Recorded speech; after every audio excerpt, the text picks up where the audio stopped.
पाकिस्तान का चल रहा है। पाकिस्तान के ही झंडे के कारण वहां पर हिंदुओं पर अत्याचार हो रहे हैं, लोगों को जिंदा जलाया जा रहा है। और यही कट्टरपंथता जी। जो है वो जी। पाकिस्तान को भी इसी तरह से दो गुटों में बांट गई थी, और आने वाले जी। दिनों में वो दिन दूर नहीं जब पाकिस्तान के और बड़े टुकड़े होंगे। जी, बिल्कुल जाहिर तौर पर बिल्कुल ठीक कहा आपने। जिस तरीके से स्थितियां इस वक्त बनी हुई नजर आ रही हैं, इन स्थितियों के लिए पाकिस्तान ही जिम्मेदार है। फिलहाल आपसे रिक्वेस्ट है कि आप बने रहे मेरे साथ, आगे भी कुछ खबरों पर जानकारियां आपसे लेंगे हम। और इस बीच जानकारी है बांग्लादेश को लेकर, बांग्लादेश के हाई कमिश्नर तलब किए गए हैं। हाई कमिश्नर रियाज हमीदुल्लाह जो है वो तलब किए गए हैं। भारत सरकार ने उन्हें तलब किया है, एक हफ्ते में दूसरी बार तलब किया गया। यह बड़ी खबर जो फिलहाल निकलकर सामने आ रही है।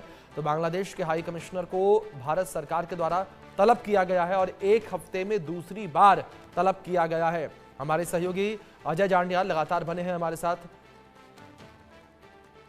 उनसे आगे अपडेट्स लेंगे इस विषय पर। लेकिन लगातार ये बड़ी खबर जिस तरीके से निकलकर सामने आ रही है कि ये बड़ी खबर है, जहां भारत सरकार ने बांग्लादेश के हाई कमिश्नर को तलब किया और एक हफ्ते में दूसरी बार उन्हें तलब किया गया है। जो स्थितियां बनी हुई नजर आ रही हैं, उन स्थितियों को लेकर तलब किया गया है। ये बड़ी खबर जो फिलहाल निकलकर सामने आ रही है।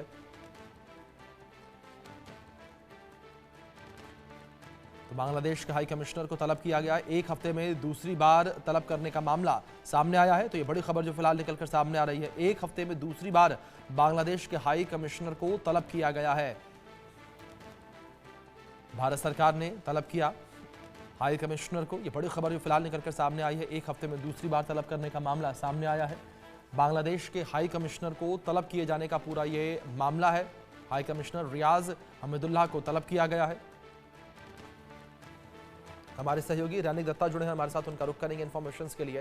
रैनिक, क्या जानकारियां फिलहाल मिल पा रही हैं जिस तरीके से बांग्लादेश के हाई कमिश्नर को तलब करने की जानकारी निकलकर सामने आ रही है, वो भी एक हफ्ते में दो बार?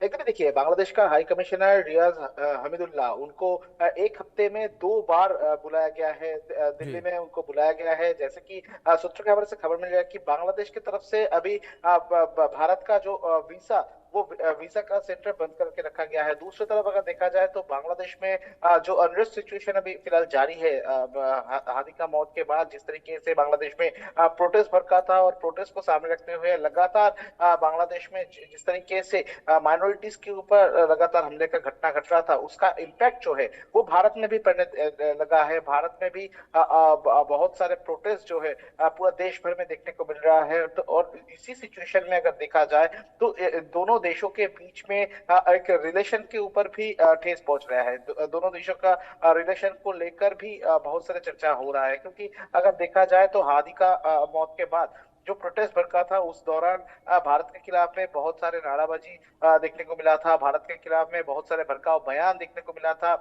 इसके अलावा अगर देखा जाए तो बॉर्डर का अगर बात किया जाए तो बॉर्डर में भी टेंशन सिचुएशन अभी भी बरकरार है। तो ये पूरा सिचुएशन को देखते हुए बांग्लादेश का जो हाई कमिश्नर है, उनको फिर से एक बार बुलाना बहुत ही सिग्निफिकेंट है बोल सकते हैं, क्योंकि उनके साथ ये जो मीटिंग होगा, इस मीटिंग में दोनों देशों के जो सिचुएशन है, वो सिचुएशन के ऊपर मेनली बांग्लादेश का जो सिचुएशन है, वो सिचुएशन का जानकारी मिलेगा। और उसके साथ साथ ही अगर देखा जाए तो जी। इनके साथ